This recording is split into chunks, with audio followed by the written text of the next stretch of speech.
ഓം ശ്രീ സായിരാം. ഭഗവാന്റെ തൃപ്പാദങ്ങളിൽ സാഷ്ടാംഗം നമസ്കരിച്ചുകൊണ്ട് എല്ലാവർക്കും സ്വാഗതം.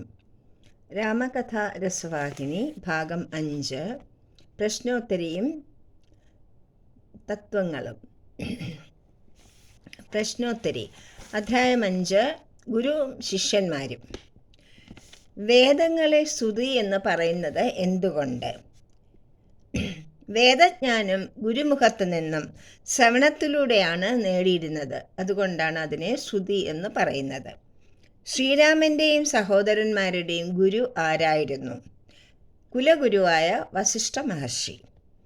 ധ്യാനമഗ്നനായ വസിഷ്ഠന് എന്താണ് മനസ്സിലായത്? ശ്രീരാമനും സഹോദരന്മാരും ധർമ്മ അർത്ഥ കാമ മോക്ഷ എന്ന പുരുഷാർത്ഥങ്ങൾ പുരുഷരൂപത്തിൽ അവതരിച്ചതാണ്, അതിൻ്റെ മൂർത്തിമത് ഭാവമാണെന്ന് അദ്ദേഹത്തിന് മനസ്സിലായി. ശ്രീരാമൻ്റെ വ്യക്തിത്വത്തെ എന്തിനോടാണ് താരതമ്യപ്പെടുത്തുന്നത്? വെണ്ണീർ മൂടിയ തീക്കട്ടയോടും മേഘങ്ങളാൽ ആവൃതമായ ചന്ദ്രബിംബം പോലെയും. ആയുധപ്രയോഗത്തിൽ രാജകുമാരന്മാരുടെ പ്രതിജ്ഞ എന്തായിരുന്നു? പക്ഷികളെയോ മൃഗങ്ങളെയോ വിനോദത്തിന് വേണ്ടി കൊല്ലുകയില്ലെന്നും അടിയന്തര ഘട്ടത്തിലല്ലാതെ ആയുധങ്ങൾ പ്രയോഗിക്കുകയില്ലെന്നും ശിഷ്ടന്മാരെ രക്ഷിക്കുന്നതിനും ലോകക്ഷേമത്തിനും വേണ്ടി മാത്രമേ ആയുധങ്ങൾ ഉപയോഗിക്കുകയുള്ളൂ എന്നും അവർ പ്രഖ്യാപിച്ചു. രാജാവിൻ്റെ നീതിധർമ്മങ്ങൾ എന്താണ് എന്ന് രാമൻ ഉപദേശിക്കുന്നത്? നിരപരാധികളായ ജീവികളെ ഉപദ്രവിക്കുന്നത് രാജാവിൻ്റെ നീതിക്ക് എതിരാണ്. പ്രജകൾക്കെല്ലാം രാജകുമാരന്മാരിൽ പ്രീതിയുണ്ടായത് എന്തുകൊണ്ട്? അവർ സരളരും വിനീതരും ഗുണശാലികളും ആയിരുന്നതിനാൽ. അപരാവിദ്യ പരാവിദ്യ എന്നാൽ എന്താണ്? അപരാവിദ്യ ലൗകിക ജീവിതത്തിന് ആവശ്യമായ വിദ്യാഭ്യാസം നൽകുന്നു. പരാവിദ്യ ധർമാചരണത്തിനും ഉത്തമ സംസ്കാരത്തിനും വേണ്ടിയുള്ള ആത്മവിദ്യ ആകുന്നു. ഭാവി ജീവിതത്തിൻ്റെ അടിത്തറ എന്താണ്? ജീവിതത്തിൽ ആദ്യകാലത്ത് ലഭിക്കുന്ന ഉപദേശങ്ങളും അനുഭവങ്ങളുമാണ് ഭാവി ജീവിതത്തിൻ്റെ അടിത്തറ.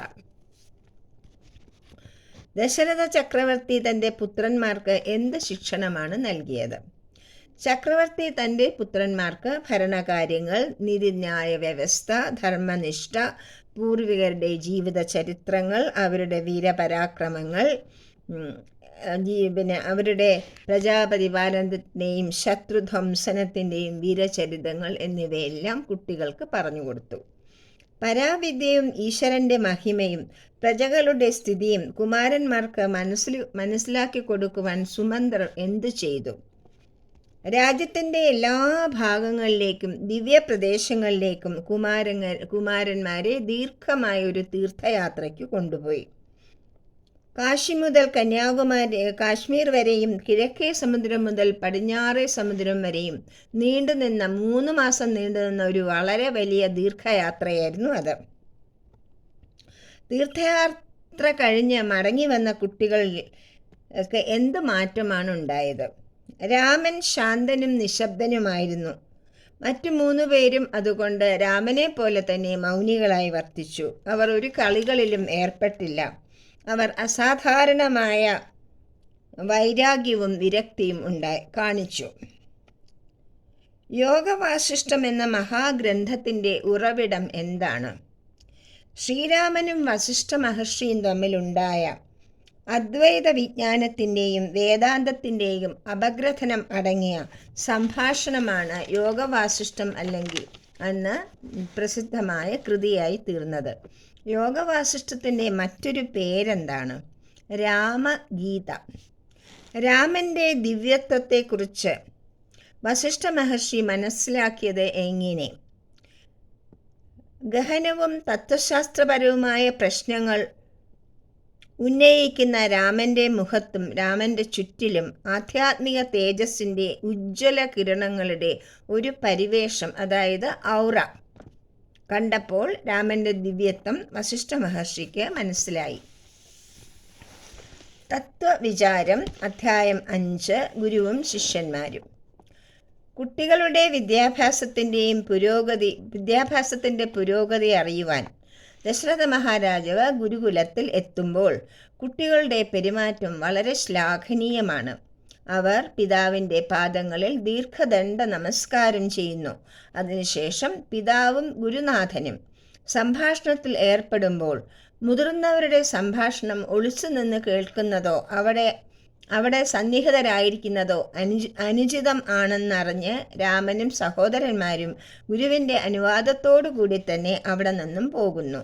ജ്യേഷ്ഠനായ രാമൻ്റെ ആംഗ്യങ്ങളുടെ അർത്ഥം പോലും സഹോദരന്മാർക്ക് മനസ്സിലായിരുന്നു. അവർ രാമനെ പൂർണ്ണമായും അനുസരിക്കുവാൻ തയ്യാറായിരുന്നു. സഹോദരന്മാരുടെ പരസ്പര സ്നേഹവും പരസ്പര ധാരണയും ഇന്നും അനുകരണീയമായ സവിശേഷതയായി നിലകൊള്ളുന്നു. പിതാവും ഗുരുദേവനും കുട്ടികളുടെ ഈ ഔചിത്യവും മാന്യമായ സ്വഭാവവും അച്ചടക്കവും ഒതുക്കവും അനുമോദിക്കുന്നു. വേദങ്ങൾ പഠിക്കേണ്ട രീതിയെപ്പറ്റി ഈ അധ്യായത്തിൽ നിന്നും നമുക്ക് മനസ്സിലാക്കാം. വേദങ്ങൾ ഗുരുമുഖത്തു നിന്നും ശിഷ്യന്മാർ കേട്ടു പഠിക്കേണ്ടതാണ്. വേദജ്ഞാനം ഗുരുവിൽ നിന്ന് കേട്ടു പഠിക്കുന്നത് കൊണ്ടാണ് അതിന് ശ്രുതി എന്ന പേര് തന്നെ ഉണ്ടായത്. അതുകൊണ്ട് അവയെ ഔപൗരുഷേയങ്ങൾ എന്നും പറയുന്നു. ഭഗവാന്റെ ശ്വാസമാണ് വേദമായിട്ട്, ഈശ്വരൻ്റെ ശ്വാസമാണ് വേദമായിട്ട് പരിണമിച്ചത്. അതുകൊണ്ട് തന്നെ അതിനെ ഒരു മനുഷ്യൻ്റെ സൃഷ്ടിയല്ല എന്ന് നാം മനസ്സിലാക്കണം.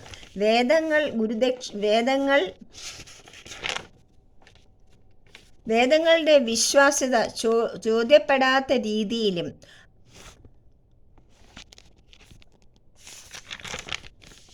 അപഹാസ്യമാവാത്ത രീതിയിലും വേണം അത് നാം പ്രാവർത്തികമാക്കുകയും ചൊല്ലുകയും വേണ്ടത്.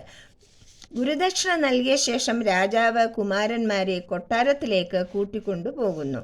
ഗുരുശിഷ്യ ബന്ധത്തിൻ്റെ ഉദാത്തതയും നാം പഠിക്കേണ്ടതാണ്.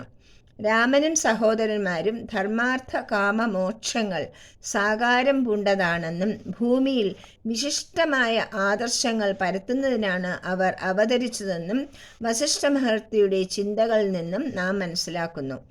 ആയോധനകലയിൽ അതിവിദഗ്ധരായിരുന്ന കുമാരന്മാർ അഭ്യസിക്കുന്നതിനു വേണ്ടി ഒരു പക്ഷിയെയോ മൃഗത്തെയോ കൊന്നില്ല.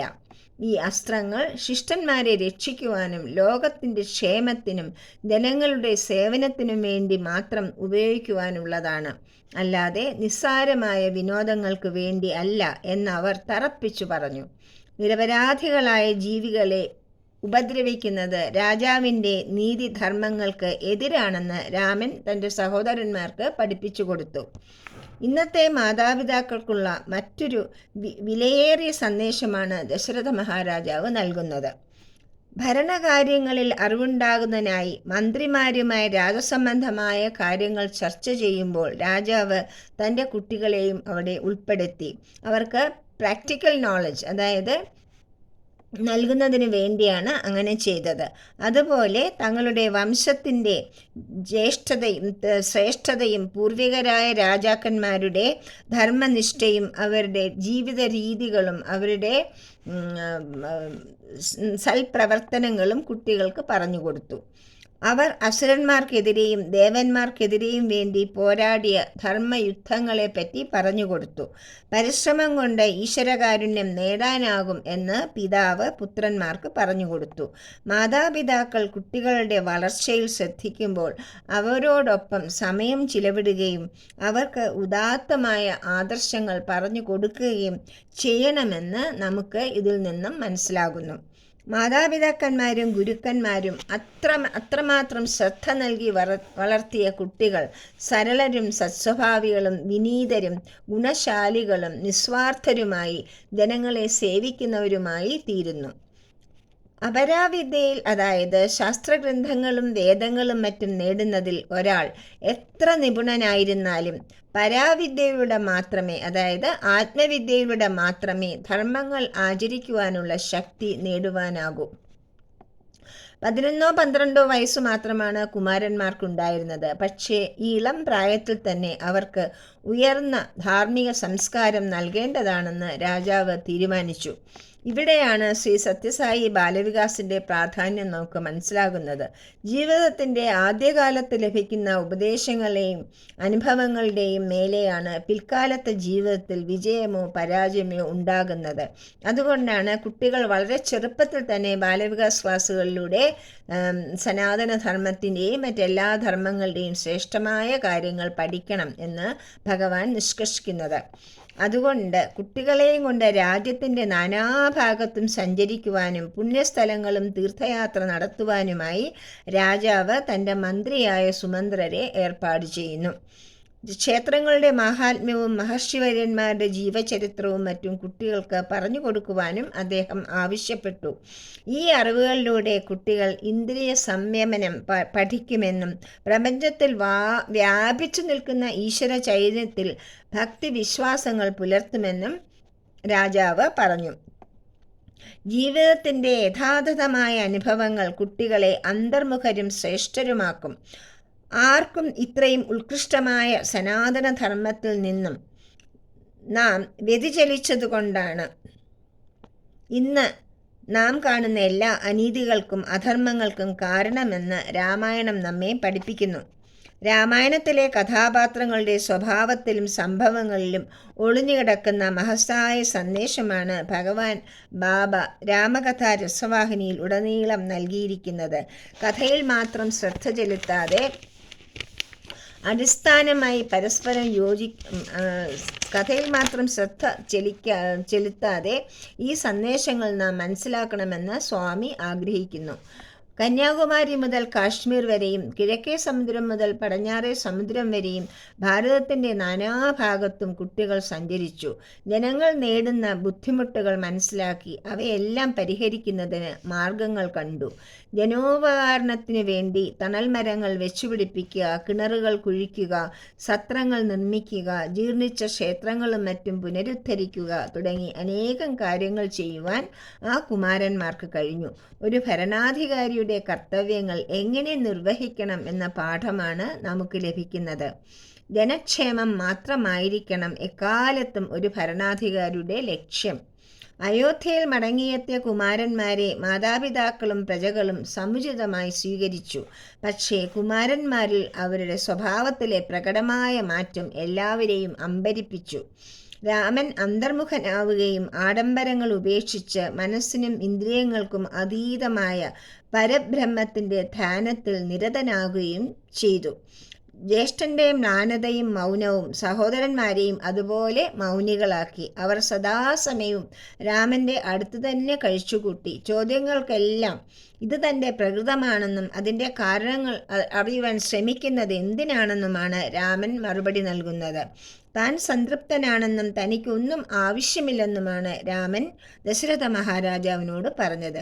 തീർത്ഥാടന വേളയിലുടനീളം ഉത്സാഹഭരിതരായിരുന്ന കുട്ടികളുടെ ഈ മാറ്റത്തിന് കാരണമറിയുവാൻ സുമന്ത്രർക്കും സാധിച്ചില്ല. തനിക്ക് ആഗ്രഹങ്ങളോ ആവശ്യങ്ങളോ ഇല്ലെന്നും ഇത് തൻ്റെ മൂലപ്രകൃതമായതിനാൽ ഉത്കണ്ഠ വേണ്ടെന്നുമാണ് ശ്രീരാമൻ സുമന്ത്രരോട് പറയുന്നത്. ബാല്യത്തിൽ നിന്നും യൗവനത്തിലേക്ക് കടക്കുന്ന അവസ്ഥയിൽ സ്വാഭാവികമായി ഉണ്ടാകുന്ന മാറ്റം ആകാമെന്ന് ആശ്വസിക്കുവാൻ രാജാവും രാജ്ഞിമാരും ശ്രമിച്ചു. കുലഗുരുവിൻ്റെ അഭിപ്രായം ആരായുവാൻ അവർ തീർച്ചയാക്കി.